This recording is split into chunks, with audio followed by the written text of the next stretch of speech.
Bluebeard. There was a man who had fine houses, both in town and country, a deal of silver and gold plate, embroidered furniture, and coaches gilded all over with gold. But this man was so unlucky as to have a blue beard, which made him so frightfully ugly that all the women and girls ran away from him. One of his neighbours, a lady of quality, had 2 daughters who were perfect beauties. He desired of her one of them in marriage, leaving to her choice which of the 2 she would bestow on him. They would neither of them have him, and sent him backward and forward from one another, not being able to bear the thoughts of marrying a man who had a blue beard. And what besides gave them disgust and aversion was his already having been married to several wives, and nobody ever knew what became of them. Bluebeard, to engage their affection, took them with the lady their mother and 3 or 4 ladies of their acquaintance, with other young people of the neighbourhood, to one of his country seats, where they stayed a whole week. There was nothing then to be seen but parties of pleasure, hunting, fishing, dancing, mirth, and feasting. Nobody went to bed, but all passed the night in rallying and joking with each other. In short, everything succeeded so well, that the youngest daughter began to think the master of the house not to have a beard so very blue, and that he was a mighty civil gentleman. As soon as they returned home, the marriage was concluded. About a month afterward, Bluebeard told his wife that he was obliged to take a country journey for 6 weeks at least, about affairs of very great consequence, desiring her to divert herself, in his absence, to send for her friends and acquaintances, to carry them into the country if she pleased, and to make good cheer wherever she was. "Here," said he, "are the keys of the 2 great wardrobes, wherein I have my best furniture. These are of my silver and gold plate, which is not in everyday use. These open my strong boxes, which hold my money, both gold and silver. These my caskets of jewels, and this is the master key to all my apartments. But for this little one here, it is the key of the closet at the end of the great gallery on the ground floor.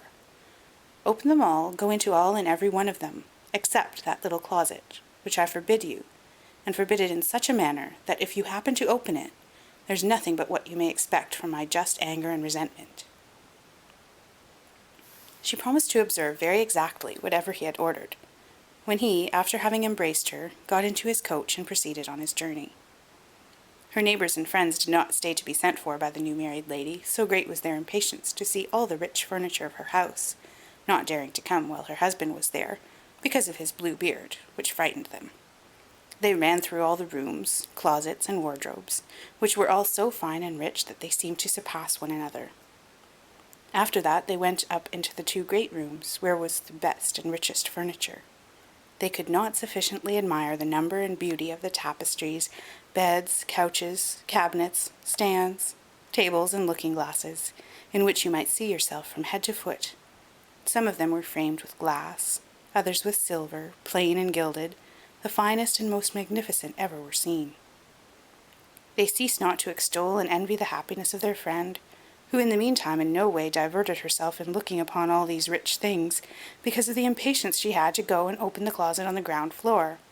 She was so much pressed by her curiosity, that without considering that it was very uncivil to leave her company, she went down a little back staircase, and with such excessive haste that she had twice or thrice like to have broken her neck. Coming to the closet door, she made a stop for some time, thinking upon her husband's orders, and considering what unhappiness might attend her if she was disobedient. But the temptation was so strong she could not overcome it. She then took the little key, and opened it, trembling, but could not at first see anything plainly, because the windows were shut. After some moments she began to perceive that the floor was all covered over with clotted blood, on which lay the bodies of several dead women, ranged against the walls. These were all the wives whom Bluebeard had married and murdered one after another. She thought she would have died for fear, and the key which she pulled out of the lock fell out of her hand. After having somewhat recovered her surprise, she took up the key, locked the door, and went upstairs into the chamber to recover herself. But she could not, she was so much frightened. Having observed that the key of the closet was stained with blood, she tried 2 or 3 times to wipe it off, but the blood would not come out. In vain did she wash it, and even rub it with soap and sand. The blood still remained, for the key was magical, and she could never make it quite clean.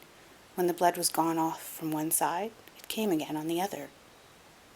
Bluebeard returned from his journey the same evening, and said he had received letters upon the road, informing him that the affair he went about was ended to his advantage. His wife did all she could to convince him that she was extremely glad of his speedy return. Next morning he asked her for the keys, which she gave him, but with such a trembling hand that he easily guessed what had happened. "What," said he, "is not the key of my closet among the rest?" "I must certainly have left it above upon the table," said she. "Fail not to bring it to me presently," said Bluebeard.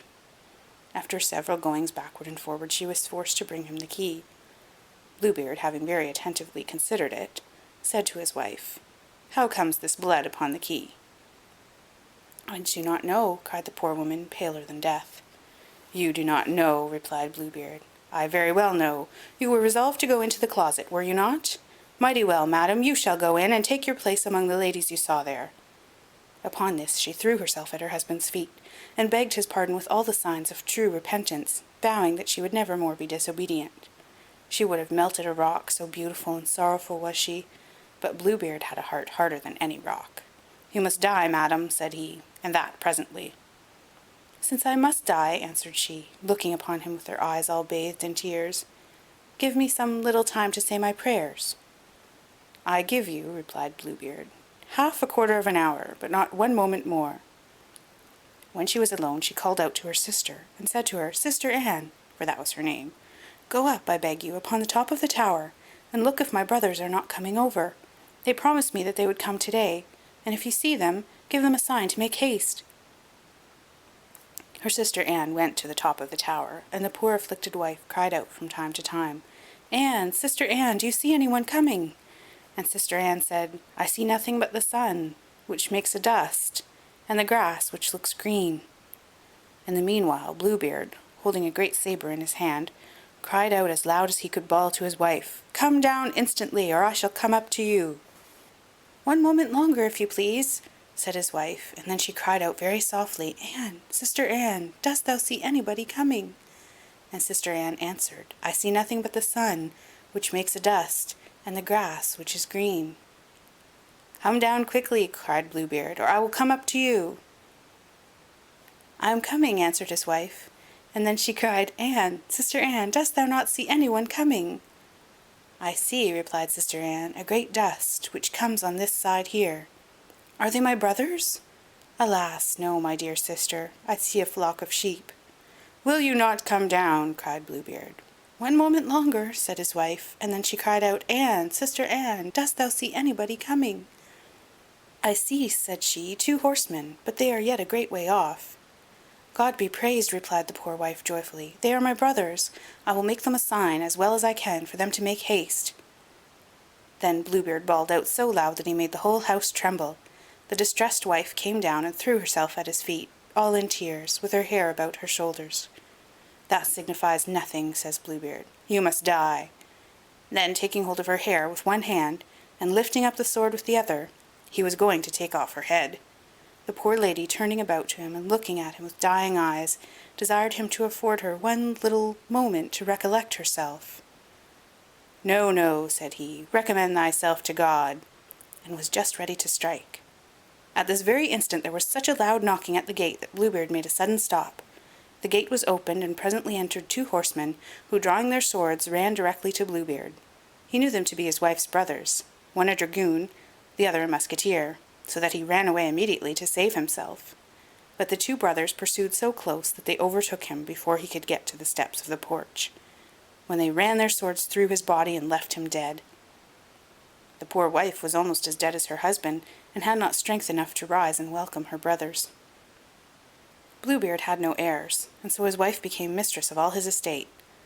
She made use of one part of it to marry her sister Anne to a young gentleman who had loved her a long while, another part to buy captains' commissions for her brothers, and the rest to marry herself to a very worthy gentleman, who made her forget the ill time she had passed with Bluebeard.